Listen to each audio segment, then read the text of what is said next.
ये मानते हैं कि नहीं मानते हैं? ये हमारे मर्जी से कुछ भी नहीं होता है, जो भी होता है ऊपर वाले की मर्जी के बिना कुछ नहीं होता। मानते हैं इस बात को? आप भी मानते हैं? क्या नाम हुआ? हाँ, राजेश जी। आपसे कुछ हम पूछते रहेंगे, आप बताते रहिएगा। राजेश जी मानते हैं इस बात को कि जो भी होता है ऊपर वाले की मर्जी से होता है ना? तो आज अगर हम लोग हिट करके यहाँ पर आए हैं, बैठे हैं, इसमें हमारी मर्जी की ऊपर वाले की? ऊपर वाले की मर्जी है ना? कहा जाता है world is a stage, life is drama, man is actor and God is director. ये संसार रंगमंच है, जिंदगी ड्रामा है, हम सब एक्टर है, ऊपर बैठा वो डायरेक्टर है। वो डायरेक्शन दिया है तभी हम सब यहाँ पर बैठे हैं, वरना यहाँ पर नहीं आते। कुछ लोग का रास्ते में गाड़ी खराब हो गया, कुछ लोगों की बीवी से झगड़ा हो गई, कुछ लोग के ससुराल में साली उठ गए, कुछ लोग का भैंस बच्चा दे दिया, कुछ लोग का मुर्गा अंडा दे दिया, सॉरी मुर्गी अंडा दे दिया, है ना? तो ये तमाम घटना जो है, ये तमाम घटना उनके साथ हुआ, क्योंकि वो घटना कौन किया? वो घटना कौन किया? वो खुद किया या कोई और किया? और हमारे साथ वैसा कोई घटना नहीं हुआ। ये हम किए कि कोई और किया? आप किए सर। अरे सर, ऊपर वाले किया, हमने ऊपर वाले किया है ना? तो अगर यदि हम लोग 1 क्विंटल का 85 केजी का 60 केजी का, है ना, अगर हिट करके यहाँ तक आए हैं, तो इसमें हम चाहेंगे कि हमारे ऊपर जरूर परमात्मा का कृपा है कि नहीं है? राजेश जी हैं? तो एक बार अपने में जोरदार ताली जरूर बजा दीजिए। दोस्तों, आज का जो सिस्टम है ये बहुत ही लाजवाब सिस्टम का जानकारी आप लोग को दिया जाएगा। जिंदगी बदलने वाले सिस्टम, कैसे एक इंसान जिंदगी बदलता है, और हर इंसान को चाहिए कि अपने जीवन का बदलाव करे। क्योंकि अगर हम लोग चेंज नहीं होंगे तो एक दिन हैंग हो जाएंगे। तो चेंज होना अच्छा रहेगा राजेश जी, कि हैंग होना अच्छा रहेगा? चेंज होना अच्छा रहेगा, है ना? वैसे भी कहते हैं कि you have change the fruit to exchange the root. अगर फल को बदलना है तो जड़ें बदलनी पड़ेगी। अगर हमारे मतलब पीछे में बेल लगा है और हम आम का चाहत रखते हैं तो क्या करना पड़ेगा? बेल का अगरबत्ती जलाएंगे, कहेंगे हे बेल तुम हमको आम दे दो, आम दे दो, कभी देगा? नहीं देगा। क्या करना पड़ेगा? आम का पेड़ लगाना पड़ेगा, है ना? उसी तरह से कहते हैं स्पीड बदलना होगा, गियर बदलना पड़ेगा, नहीं तो पड़ेगा। और मनस्थिति बदलना हो तो मनस्थिति बदलना पड़ेगा ना? और मनस्थिति अगर बदलना है तो संगति को बदलना पड़ेगा। इसलिए बदल करके कहाँ गए? अच्छे संगति में आ गए, जहां पर लोग क्या करते हैं? सपनों की बात करते हैं, है ना? और सपना देखना चाहिए कि नहीं देखना चाहिए? देखना चाहिए। कहते हैं कि सपना देखना खुले आंख से अच्छा या बंद आंखों से? खुले आंख से, है ना? कहता है कि खुले आंख से अगर सपना देखोगे तो सोने नहीं देगा, और सोते हुए सपना देखोगे तो जागने नहीं देगा। सही बात है। इसलिए खुले आंखों से सपना देखना बहुत ही जरूरी होता है, डायरेक्ट से नहीं करने में। सही बात है। तो आज हम लोग कहते हैं कि इस देश में बहुत सारे लोग सफल हुए, तो सफलता उन्हीं को मिलता है जिनके अंदर कुछ खास होती है। क्या खास होती है ना? कहते खास होता क्या है? खास कहते कि हवाई जहाज को ऊपर उड़ने के लिए डाउन इंजन की जरूरत होती है, क्योंकि ग्रेविटी को पकड़ के रखता है, धरती उसको पकड़ के रखता है, और ऊपर उड़ने के लिए 2 इंजन का जरूरत होता है ना? कहते हैं हवाई जहाज को ऊपर उड़ने के लिए 2 इंजन की जरूरत होती है। लेकिन सही इंसान को अगर अपने जीवन में डेवलप करना हो, इंसान को अगर कामयाब होना हो तो उनको भी किसी की जरूरत पड़ती है? डबल इंजन की क्या वजह से? नहीं, इंसान को सही आदतों की जरूरत होती है। क्यों? क्योंकि मैं नहीं कह रहा हूं, किसी अच्छे लेखक ने लिखा है, योर हैबिट योर फ्यूचर। आपका आदत ही आपके भविष्य का निर्माण करेगा। तो हमें सही आदत लगाना चाहिए, बुरी आदत? सही आदत। तो चलिए एक आदत का हम लोग आज परिचय देते हैं। देना चाहिए? रेडी है सब आदमी? तो आपके जेब में बहुत खूबसूरत यंत्र है कि नहीं? और हम चाहते हैं कि पटना के भाषा में उस यंत्र का टेटवा दबा दीजिए। टेटवा दबा दीजिए मतलब लाल बटन होगा उसको दबा दीजिए, और नहीं तो वाइब्रेशन मोड में डाल दीजिए। इससे क्या होगा? इससे ये होगा कि आपका अगर जो कोई कॉल आएगा तो आप तो डिस्टर्ब होंगे, आपके बगल वाले भी डिस्टर्ब हो जाएंगे, है ना? और दोस्तों, उस वक्त अगर भी चल रहा होगा, सपोज दैट, समझिए क्या चल रहा होगा? अमर कथा चल रहा होगा। पार्वती महारानी अमर कथा नहीं सुन पाई। जानते हैं कि नहीं? जानते हैं? शंकर भगवान उनको अमर कथा सुना रहे थे, पार्वती महारानी सो गई, और सुगा का अंडा सुन लिया था ऊपर में, वो अमर हो गए सुखदेव मुनि, और पार्वती जो है अमर नहीं हो पाई। पार्वती को बार बार करना पड़ा। पार्वती धरती 101 बार मरी है ना, जानते हैं कि नहीं जानते हैं? तो सपोज दैट अगर जी वो उस वक्त ऐसा कोई पॉइंट चल रहा होगा जो हमारे जीवन को बदल देगा तो क्या होगा, और हमारा उस वक्त फोन आ जाएगा, तो हम वो अमर कथा नहीं सुन पाएंगे, क्योंकि एक शब्द ही होता है मैटर जो इंसान के जीवन को बदल देता है। जैसे उंगली मार डाकू को किसने कहा था कि हम ठहर गए, तुम कब ठहरोगे? बुद्ध ने कहा था कि हम तो ठहर गए लेकिन तुम कब ठहरोगे। और एक वर्ड से उंगली मार जो है मतलब इतिहास रख दिया। आज उनका जो है इतिहास में आज हम लोग उनको मतलब ग्रंथ में पढ़ते हैं, है ना। तो उसी तरह से यहाँ पर कई सारे लोग आएंगे दोस्तों जो अपने जीवन का रहस्य, अपने जीवन के बारे में बताएंगे, इस सिस्टम के बारे में बताएंगे कि कैसे इसमें कामयाब हुआ जाता है। और उस वक्त अगर दिया आपका मोबाइल आपको डिस्टर्ब कर दिया तो क्या होगा? आप डिस्टर्ब नहीं होंगे, पूरी जिंदगी डिस्टर्ब हो जाएगी। इसलिए हमारी रिक्वेस्ट है आप लोगों से कि आप अपने मोबाइल को साइलेंट मोड में डाल दीजिए। डाल दिए सभी आदमी। अब बीच में अगर भी किसी का मोबाइल बजा तो यहाँ पर नागिन डांस आके करना पड़ेगा, रही तैयार रहिए। सही बात है, हम यहाँ पर नागिन गाना बजवाएंगे, आपको डांस करना होगा, ये सजा के लिए तैयार रहिए, ठीक है। इसलिए बीच में मोबाइल नहीं बजना चाहिए। एकदम इस सिस्टम को एकदम अपना एक संस्कारी परिचय देते हुए इस प्रोग्राम को हम लोग देखेंगे, अटेंड करेंगे और इसको समझेंगे, ठीक है। और समझ करके क्या करेंगे, समझ करके अपने जीवन में इसको उतारेंगे। सही बात है, उतारना चाहिए कि नहीं चाहिए? नहीं तो होता क्या है दोस्तों, हम लोग किसी भी चीजों को देखते हैं और देख करके जा करके अपने गांव में लोगों को बताना चालू करते हैं। और गांव में भरा पड़ा है कौन? गांव में पूरा भरा पड़ा है विवेकानंद भरा पड़ा है। वो तो खुद बिगड़ा है, आपको बिगाड़ देगा। जानते हैं इस बात को?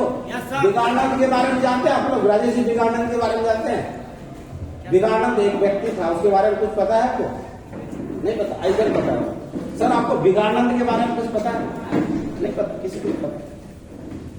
आप जानते हैं सर विवेकानंद के बारे में? नहीं जानते? चलिए तो आप लोग विवेकानंद के बारे में कुछ बताना चाहूंगा, सुनेंगे आप लोग? चलिए देखिए नागिन डांस। भैया गाना बजा दो। एक मोबाइल बजा, अब किधर बजा ये पता नहीं, लेकिन ढूंढ लेंगे। देखिएगा इस बार अगर किसी का बजा तो हमारा सीधा नजर वहां चला जाएगा, है ना, इसलिए साइलेंट कर लीजिए। चलिए विवेकानंद के बारे में बताते हैं। एक व्यक्ति था जिसका नाम था विवेकानंद। क्या नाम था राजा जी? विवेकानंद। नाम क्या था? विवेकानंद। उसका काम था बने बने काम को बिगाड़ दो, ठीक है, बने बने काम को बिगाड़ दो। तो एक विवेकानंद था। तो जब हीरो होता है तो भाई विलेन भी तो होता है ना, होता है ना, फिल्म में हीरो होता है तो साथ में एक विलेन भी होता है। तो एक आदमी से कहानी बनता है क्या? तो विवेकानंद अगर है तो उसके साथ में कोई और होगा जिसका कुछ वो कुछ बिगाड़ेगा। तो दूसरा व्यक्ति कौन था? दूसरा व्यक्ति कौन था जानते हैं? दूसरा व्यक्ति मेरे जैसा गोरा चिट्टा हैंडसम पर्सनालिटी, समझ था, जिसका शादी नहीं होता क्योंकि वो गोरा था, मेरे जैसा हैंडसम था। अब पूरा गोरा था बेचारा, मेरे जैसा। अब उसका अगर भी बर्तुहार है तो लोग कहे कि ना लड़का बहुत गोरा है, इसको सेलेक्ट नहीं करेंगे क्योंकि वो मेरे जैसा था। बेचारा का शादी नहीं होता था, कहीं से बर्तुहार है, कहीं से कुछ है, उनको काट देता था, कहता था कि लड़का बहुत गोरा है, मेरे जैसा। अब बेचारा को क्या करे, नेपाल से एक बर्तुहार आया, नेपाल से बर्तुहार आया। अच्छा इसको ठीक कर दिए बेचारा को, है ना। नेपाल से एक बर्तुहार आया और जैसे तैसे बेचारा को पास किया, समझ रहे? देखिए हाँ होगा करते रहिएगा तभी। देखिए मेरा भी लगता है ना कि नाच का बारी आ गया। देखिए हम ही बोलते हैं, इसका हमको भी टेटवा दबाना पड़ेगा। टेटवा दबाता हूं उनका, ये टेटवा। चलिए अब हुआ क्या, वो बेचारा जैसे तैसे पास हुआ, जैसे तैसे पास किया तो बोला चलिए अगर जब जैसे तैसे पास हो गया तो हम लोग का इधर का कहना है कि जैसे तैसे अगर पास कर ही दिए हैं तो छेका ऊपर करके जाइए। तो बोला तब चलिए छेका कर देते हैं। तो बोला छेका कीजिए, खाना पीना का अरेंज करते हैं, तब तक आप लोग बैठिए, बात थोड़ा कर कीजिए। तो भाई खाना पीना बनने लगा और खाना पीना बनने लगा तो 1-2 घंटा टाइम लग ही जाता है ना राजेश जी, लगता है ना टाइम। तो 1-2 घंटा टाइम लगा, 1 घंटा बीता तो तब तक बिगानंद बाबा को चला गया। नजर की इसके यहाँ देखते हैं 2-4-10 लोग बैठे हुए, भाई क्या बात है ना। तो अब देखिए हुआ क्या, लड़का का जो पिताजी था वो जानता था कि बिगानंद जो है ये बिन बुलाए मेहमान है, ये कभी भी टपक पड़ेगा। तो बेटा को बोल दिया कि बेटा ये 500 का नोट ले ले, अगर बिगानंद बाबा आए उसके हाथ में थमा देना और पैर पकड़ करके प्रणाम कर लेना, ठीक है, ताकि वो अपना मुंह को बंद रखे, नहीं तो साला बने बने काम को बिगाड़ देगा, ठीक है। तो हुआ क्या, बिगानंद बाबा देखा कि इनके यहाँ 10-20 लोग आए हुए हैं, वो बाबा आए और आकर के जो है कुर्सी पर बैठे। बाप बेटा को इशारा दिया कि बेटा बिगाड़ू बाबा आ गए, जाकर के कर लो जो तुमको बताया गया है। वो बेचारा गए और जा करके 500 का नोट लिया और बाबा के हाथ में थमा करके और पैर पकड़ करके बेचारा क्या किया, प्रणाम कर लिया। तो बिगानंद बाबा आशीर्वाद दिया, जानते कौन सा, अरे भयानक आशीर्वाद दिया। जानना चाहेंगे उसका आशीर्वाद। बिगानंद बोले बाबा कि अरे बुढ़वा, अरे तू टेंशन मत लो, हम बिगानंद बाबा है, हमको बिगाड़ू बाबा कहता लोग कहते हैं ना कि तुम्हारा जो है ना, तू हमको पैर छुआ है ना, मैं आशीर्वाद देता हूँ, मेरे आशीर्वाद से कितना आदमी का कैंसर ठीक हो गया। अब तुमको तो साला मिर्गी उठता है, ये कोई बड़ी बात है, मिर्गी तुम्हारा जाओ आज आशीर्वाद से ठीक होता है। आप बताइए, जिस लड़का को मिर्गी उठता हो, एक तो मेरे जैसा गोरा चिट्ठा है, कितना दिन से उसका शादी नहीं लग रहा था, अब बेचारा का लगा और उसमें भी उसको मिर्गी आता हो, तो उससे कोई शादी करेगा? नहीं करेगा ना। उठ करके चल दिया, बोला भैया जो खाए पिए माफ कीजिए, लड़का को मिर्गी उठता है, हम शादी नहीं करेंगे।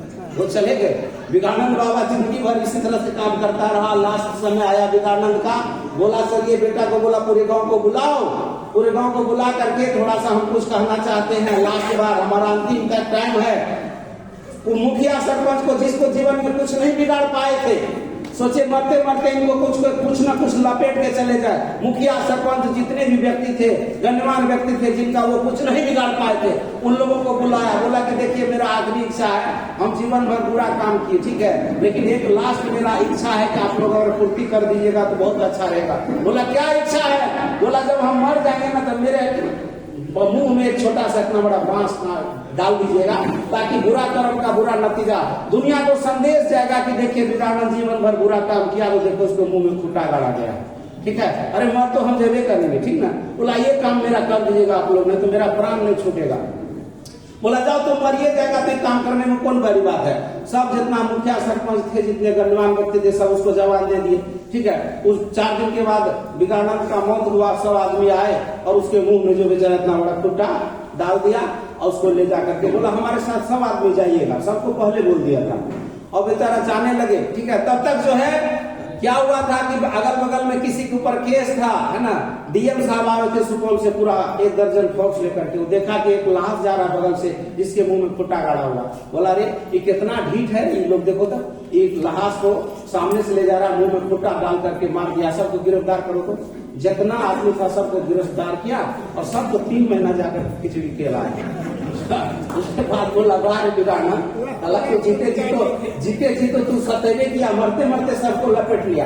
दोस्तों हमारे समाज में ऐसे बिगाड़न भरे पड़े हैं, उससे केवल बच के रहेगा, क्योंकि वो अपना कुछ तो करना नहीं जानते हैं। लेकिन आप अगर मधेपुरा आ रहे होंगे और कहीं उसको भगम भनक लग गया होगा तो पूरा गांव आज वो कहेगा हाँ गया करोड़पति बनने मधेपुरा, उधर से आएगा तो करोड़पति बन करके आएगा, आ जाइएगा तैयो मजाक उड़ाएगा। चूंकि ये घटना हम लोग के साथ घट चुका है और वो घटना सुन करके हम, चूंकि कहा गया है कि मुंह का जहर, मतलब अगर मुंह में जहर डाला जाए तो उसको निकालना आसान है, लेकिन कान में डाला हुआ जहर बड़ा खतरनाक होता है डियर। क्योंकि कान में जहर है ना, केकई को डाला था, कौन मंथरा डाली थी और राम भगवान को 14 वर्ष वनवास काटना पड़ा था डियर। वो कानों का जहर था, है ना। तो मुंह का जहर डालना निकालना आसान है, कान का जहर निकालना बड़ा मुश्किल होता है दोस्तों, जीवन को तबाह कर देता है ना।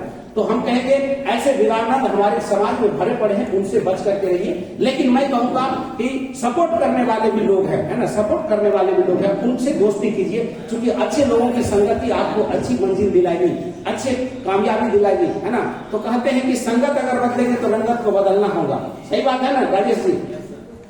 हम लोग को बदलना चाहिए कि नहीं बदलना चाहिए? बिल्कुल बदलना चाहिए। आज जो सिस्टम में आप लोग आए हैं, देखेंगे यहाँ पर कई ऐसे दिग्गज लीडर आएंगे जो अपने जीवन के बारे में बताएंगे, इस प्लान के बारे में बताएंगे। ये प्लान क्या है, मल्टी लेवल मार्केटिंग क्या है, इसको जानेंगे, है ना। देखिए किसी भी सिस्टम को जो है, सिस्टम का दो पार्ट होता है, एक होता है इंटरनल पार्ट, एक होता है एक्सटर्नल पार्ट। राजेश जी होता है कि नहीं होता? हमारे बॉडी का दो पार्ट है, एक्सटर्नल और इंटरनल। वैल्यूबल पार्ट कौन सा है, इंटरनल या एक्सटर्नल? अंदर का पार्ट वैल्यूबल है क्या बाहर का? अंदर का, यानी इंटरनल पार्ट वैल्यू है ना, वैल्यूबल है ना। तो कहा गया है कि अगर यदि देखा जाए कि आपको अगर हमको कहते हैं कि अगर आपको मार्क देना हो कि इंटरनल पार्ट को कितना परसेंट देंगे और एक्सटर्नल को कितना देंगे, मतलब इस उंगली को कितना परसेंट दीजिएगा और हार्ट किडनी को कितना दीजिएगा, बोलिए कितना परसेंट रहेगा राजेश जी? हार्ट किडनी को कितना परसेंट दीजिएगा, इस उंगली को कितना दीजिएगा, कितना परसेंट? हमको लगता है कि 90-10 का या 80-20 का रेशियो होगा क्या सर? ऐसे होगा, सहमत है? तो एक बात बताइए, किसी भी सिस्टम में अगर 80-20 हो तो सबसे पहले 80% को जानना चाहिए, 20% को? 80% को जानना चाहिए। दोस्तों इस सिस्टम में भी दो पार्ट है, हाउ नेटवर्क मार्केटिंग और वाई नेटवर्क मार्केटिंग। क्या है? हाउ नेटवर्क मार्केटिंग और वाई नेटवर्क मार्केटिंग। किसी चीज को क्यों करें और कैसे करें, क्यों इंपॉर्टेंट है या कैसे इंपॉर्टेंट है, दोनों में क्या इंपॉर्टेंट है, क्यों इंपॉर्टेंट है कि कैसे इंपॉर्टेंट है? राजेश जी बताइए, वाई इंपॉर्टेंट है या हाउ इंपॉर्टेंट है? क्यों करें या कैसे करें, दोनों में इंपॉर्टेंट कौन है? क्यों करें, बहुत अच्छा, क्यों करें, बहुत अच्छा, राइट। अब ऐसा मैं क्यों कर रहा हूं, कुर्सी को थोड़ा सा सर अगर आगे सरका लेंगे तो अच्छा रहेगा, आप लोग भी सर आगे सरक जाइएगा तो पीछे जगह बच जाएगी, थोड़ा थोड़ा जहां पर है वहीं पर सामने